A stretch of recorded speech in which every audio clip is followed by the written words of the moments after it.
Nesta aula, nós vamos olhar para uma verdade que está diante dos nossos olhos o tempo todo. Deus se dá a conhecer no mundo que Ele criou. Antes mesmo de alguém abrir uma Bíblia, o céu estrelado, a ordem das estações, a vida que brota do chão e a própria voz da consciência já dizem alguma coisa sobre quem fez tudo isso. A teologia cristã chama isso de revelação geral, o modo como Deus se mostra a todas as pessoas em toda parte, por meios que qualquer um pode perceber. O salmista resumiu essa ideia numa frase que atravessou os séculos: os céus proclamam a glória de Deus. Aqui nós vamos entender o que essa revelação nos ensina, até onde ela alcança e onde ela para. Aula 1.4. Revelação geral, Deus se dá a conhecer na criação. Vale parar nesta pergunta antes de seguir. Pense numa pessoa que nasceu longe de qualquer igreja, que nunca teve uma Bíblia nas mãos nem ouviu o nome de Jesus. Essa pessoa sabe alguma coisa sobre Deus ou vive numa escuridão completa? A resposta da Escritura é surpreendente e tem dois lados. De um lado, ninguém está totalmente no escuro, porque a criação inteira fala. De outro lado, o que a natureza mostra não basta para salvar. Essa tensão vai nos acompanhar do começo ao fim. Nesta aula, nós temos 4 alvos. O primeiro é compreender o que é a revelação geral e por meio de que caminhos Deus se dá a conhecer a todos: a natureza, a consciência e a história. O segundo é aprender a diferença entre duas coisas que costumam ser confundidas: a revelação natural, que é a obra de Deus, e a teologia natural, que é o que o ser humano faz com ela. O terceiro é entender, a partir do primeiro capítulo de Romanos, por que a Bíblia diz que ninguém tem desculpa diante de Deus. E o quarto é reconhecer o limite dessa revelação. Ela mostra o Criador, mas não salva, e por isso nos empurra para algo mais. Com esses 4 pontos firmes, a aula inteira ganha sentido. Vamos começar pela definição. A revelação geral é o fato de Deus se fazer conhecido no mundo e por meio do mundo que Ele criou. Ela aparece em primeiro lugar na natureza, na obra da criação, como dizem o Salmo 8 e o Salmo 19. Aparece também na consciência humana, esse senso interior do certo e do errado que Paulo descreve em Romanos, capítulo 2. E aparece na história, no modo como Deus governa os povos e os tempos, como lembram o Salmo 136 e o livro de Daniel. São 3 janelas pelas quais qualquer pessoa, em qualquer lugar, pode perceber que existe um Deus. Por brotar da natureza das coisas, também é chamada de revelação natural. Ela não depende de pregação nem de livro, está aberta diante de todos. Por que chamamos essa revelação de geral? Por causa de 3 traços que vale guardar. Primeiro, ela é geral em abrangência, porque alcança todas as pessoas, sem exceção. Jesus lembra que o Pai faz o sol nascer sobre bons e maus, e Paulo, em Atos, diz que Deus não deixou de dar testemunho de si a ninguém. Segundo, ela é geral geograficamente, porque cobre o planeta inteiro. Não existe um só lugar da Terra onde o céu não fale de Deus. Terceiro, ela é geral no método, porque usa meios universais, que qualquer um tem. Os olhos que veem a criação e a consciência que pesa o certo e o errado. 3 sentidos, um só recado. Essa revelação não deixa ninguém de fora. Sproul explica bem por que essa revelação é para todos. Ele diz que Deus não se revela apenas a algumas pessoas escolhidas. A sua revelação é manifestada a todo ser humano, de modo que o mundo inteiro é audiência de Deus. E acrescenta uma imagem bonita. Qualquer pessoa que enxerga pode caminhar pelo teatro da natureza e ver a glória de Deus nas estrelas, na luz, no sol. É um grande teatro, aberto dia e noite, e a entrada é gratuita para todos. Ninguém precisa de instrução avançada, nem de uma língua especial para ler esse primeiro livro que Deus escreveu, que é a própria criação. Ela fala numa linguagem que o mundo todo entende. Sproul mostra que a palavra geral cabe por 2 razões. A primeira é o alcance. Essa revelação é geral porque é dada a todas as pessoas, sem distinção. A criação é um livro aberto diante do mundo inteiro. A segunda é o conteúdo. Aquilo que a natureza ensina é de um tipo geral. Ela mostra que existe um Deus poderoso e glorioso, o Criador, mas não conta os detalhes da história da salvação. Como diz Sproul, ninguém consegue estudar um pôr do sol e ver ali o plano de Deus para nos salvar, a expiação ou a ressurreição de Cristo. Para isso, a pessoa precisa ir à Bíblia. O céu anuncia o poder de Deus, não anuncia, porém, o caminho de volta para casa. Aqui precisamos separar 2 coisas que muita gente mistura. Sproul chama atenção para isso. A revelação natural e a teologia natural não são a mesma coisa. A revelação natural é algo que Deus faz. É a criação inteira testemunhando do seu Criador. Já a teologia natural é o que os homens fazem com essa revelação. É o esforço humano de, olhando para a natureza, chegar a algum conhecimento de Deus sem recorrer à Bíblia. Uma parte é de Deus, a outra é nossa. Guardar essa diferença evita muita confusão, porque nem tudo que o ser humano constrói a partir da natureza é fiel àquilo que Deus de fato revelou. O dado é de Deus, a interpretação passa pelas nossas mãos e elas nem sempre são limpas. Um dos maiores nomes ligados à teologia natural foi Tomás de Aquino. teólogo católico muito influente no período que os historiadores chamam de escolasticismo, entre os séculos XII e XIV.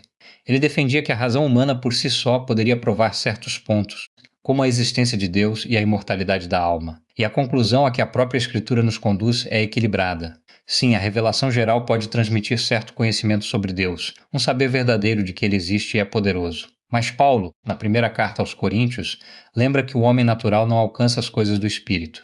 Esse conhecimento chega até a mente, mas não produz a relação pessoal e íntima com Deus. Fica na soleira da porta, sem entrar.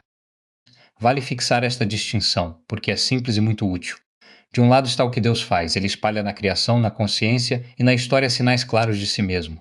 Do outro lado está o que nós fazemos com esses sinais, como os lemos e aonde chegamos com a nossa razão. A primeira parte é sempre confiável, porque é obra de Deus. A segunda pede cuidado, porque é obra humana, e a nossa mente, ferida pelo pecado, distorce com facilidade o que recebe. Uma coisa é a mensagem, outra é o que fazemos com ela.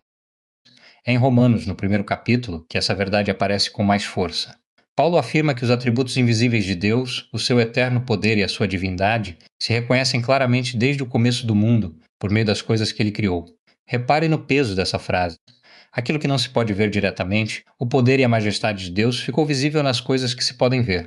O universo, a vida, a ordem de tudo. É como uma assinatura deixada em cada página da criação. E Paulo tira daí uma conclusão séria e inevitável. Se o conhecimento de Deus está assim tão à mão, ninguém pode alegar que nunca soube de nada. O raciocínio de Paulo é claro e direto. O apóstolo diz que a humanidade é culpada e inexcusável, isto é, sem desculpa diante de Deus, e ele explica por quê. Em primeiro lugar, as pessoas receberam sim conhecimento de Deus por meio das coisas criadas. O poder e a divindade dele ficaram evidentes para todos. O problema nunca foi falta de informação. Em segundo lugar, apesar de terem esse conhecimento, os homens o desprezaram. Conheceram a Deus e não o glorificaram como Deus, nem lhe deram graças. Percebe o ponto? A dificuldade da humanidade não é intelectual, como se faltasse prova, é do coração, uma rebelião contra aquilo que já se sabe. Diante disso, ninguém poderá se apresentar a Deus dizendo que jamais teve como saber. Se o ser humano conhece a Deus e mesmo assim se afasta, para onde ele vai? A resposta de Paulo é dura. Em vez de adorar o Criador, o homem passa a adorar a criatura. Ele troca a glória do Deus verdadeiro por imagens, por coisas feitas, por criaturas do próprio mundo. A isso a Bíblia dá um nome: idolatria, a marca visível dessa rebelião do coração. Não se trata só de estátuas de pedra ou de madeira. É colocar qualquer coisa no lugar que só pertence a Deus, seja o dinheiro, o prazer ou a própria pessoa. Quando recusa o Deus verdadeiro, o ser humano não fica sem Deus nenhum. Fabrica outros, do tamanho dos seus desejos. O coração humano tem uma tendência forte e teimosa de inventar deuses sob medida. João Calvino descreveu esse movimento do coração como uma imagem que ficou famosa. Ele disse que a imaginação humana é, por assim dizer, uma perpétua fábrica de ídolos. Vale imaginar a cena, uma fábrica que nunca para, produzindo, sem descanso, deuses falsos um atrás do outro. É isso que o pecado faz dentro de nós. Não basta derrubar um ídolo, porque logo a fábrica já montou outro no lugar. Por isso a idolatria não é um problema só dos povos antigos, de gente que adorava o sol ou a lua. É um problema do coração humano de todos os tempos, incluindo o nosso. E entender isso nos torna mais humildes, porque nos ensina a desconfiar dos deuses que nós mesmos, tantas vezes, fabricamos sem perceber. Chegamos a um ponto decisivo, e precisamos dizê-lo com clareza. A revelação geral justifica a condenação, mas por si mesma não é capaz de salvar ninguém. Este é o ensino do próprio texto de Romanos, e é um entendimento partilhado de modo amplo entre as igrejas evangélicas. Ela funciona como a lei. É ótima para denunciar o culpado, para mostrar que a pessoa errou, mas não tem poder para absolver nem para consertar. A criação prova que Deus existe e que somos responsáveis diante dele. Nisso ela deixa todos sem desculpa. Mas ela não conta como um pecador pode ser perdoado, nem apresenta o Salvador. Ou seja, a revelação geral é suficiente para acusar e insuficiente para curar. Ela mostra o tribunal, mas não abre a porta do perdão. John Higgins ajuda a ver o propósito por trás dessa insuficiência. Ele ensina que, assim como a lei escrita, a revelação geral condena os pecadores, mas com um objetivo: apontar para um Redentor que está além deles. O seu intento é guiar as pessoas para a revelação especial. Ou seja, o limite da revelação geral não é um defeito, é um dedo apontando para outro lugar. Ela nos mostra a nossa falta justamente para nos fazer procurar aquele que pode supri-la. A insuficiência da natureza para nos salvar é o que torna necessária a revelação de Jesus Cristo. A verdade que, como ele mesmo disse, liberta o povo das cadeias do pecado. A criação levanta a pergunta, só o Evangelho traz a resposta. Herman Bavinck traça bem essa fronteira. Do lado do que ela pode ilumina de algum modo a mente, refreia o pecado e comunica certas verdades sobre Deus. Pode até despertar um temor diante da sua majestade. Mas do lado do que ela não pode, a lista é séria. Bavinck lembra que ela nada sabe sobre a graça e o perdão. Muitas vezes é, na verdade, uma revelação da ira, como em Romanos, capítulo 1. Ela não regenera o coração caído nem renova o mundo, e pode instilar medo, mas não produz confiança e amor. E é aí que se vê a nossa necessidade. Aquilo de que mais precisamos, a graça, o perdão e o amor de Deus, a natureza sozinha não tem como dar.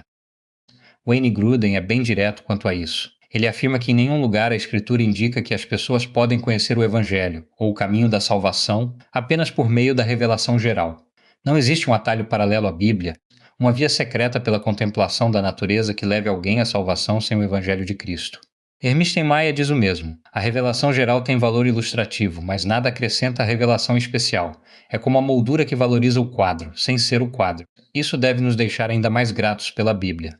Se dependêssemos só do que a natureza diz, saberíamos que Deus existe e que falhamos com Ele, mas ficaríamos sem saber como voltar. Foi a graça de Deus que quis falar mais claro para podermos conhecê-lo de verdade. Guardemos esta síntese, porque ela junta os dois lados da aula. A criação é um verdadeiro sermão, pregado dia e noite, que acusa a consciência de todos e não deixa ninguém sem desculpa.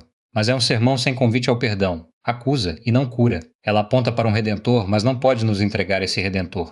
Por isso a revelação geral é, ao mesmo tempo, um dom precioso e um dom incompleto. Ela nos deixa inquietos, para que não descansemos enquanto não encontrarmos, na palavra, o rosto do Salvador. Vamos transformar tudo isso em prática, com 3 passos concretos. Primeiro, reserve um tempo, ainda nesta semana, para olhar a criação com atenção, um céu à noite, uma planta, o próprio corpo, e agradeça a Deus pelo que essas coisas dizem do seu poder e da sua bondade. Deixe a natureza cumprir o seu papel, que é nos levar a adorar. Segundo, faça um exame honesto do coração e pergunte qual ídolo a sua fábrica interior tem produzido, seja o dinheiro, a aprovação dos outros ou o próprio conforto. Identifique-um pelo nome e entregue-o a Deus. Terceiro, ao falar da fé com alguém que ainda não crê, comece pelo que a pessoa já percebe, o senso de que a vida tem um autor, e conduza a conversa com carinho até o Evangelho, que é o único que salva. Vamos reunir a aula em 5 pontos. Primeiro, a revelação geral é o modo como Deus se dá a conhecer a todas as pessoas, na criação, na consciência e na história. Segundo, ela é geral em 3 sentidos, no seu alcance a todos, na sua extensão por todo o planeta e no seu método, que usa meios universais. Terceiro, precisamos distinguir a revelação natural, obra de Deus e sempre confiável, da teologia natural, que é o que o ser humano faz com ela e exige cuidado. Quarto, segundo Romanos capítulo 1, todos conhecem a Deus pela criação e ainda assim se rebelam, de modo que ninguém tem desculpa. A resposta pecaminosa a isso é a idolatria. E quinto, essa revelação justifica a condenação como a lei, mas não salva. Aponta o dedo para a revelação especial onde está o Redentor. Se há uma coisa para levar desta aula, é esta. Os céus proclamam que Deus existe, que Ele é glorioso, mas só a palavra nos diz como voltar para Ele. A criação inteira é uma testemunha fiel que fala a todos em toda parte e não deixa ninguém sem desculpa. E, no entanto, ela para na soleira. Mostra o Criador, acusa a nossa culpa, desperta a busca, mas não entrega o Salvador. É como um mapa que aponta para uma cidade sem nos levar até lá. Por isso a natureza nos deixa com uma pergunta em aberto, que só pode ser respondida em outro lugar. Na próxima aula nós vamos ao lugar onde Deus fala de perto e com clareza, a revelação especial registrada nas Escrituras, que nos mostra, enfim, o caminho da salvação.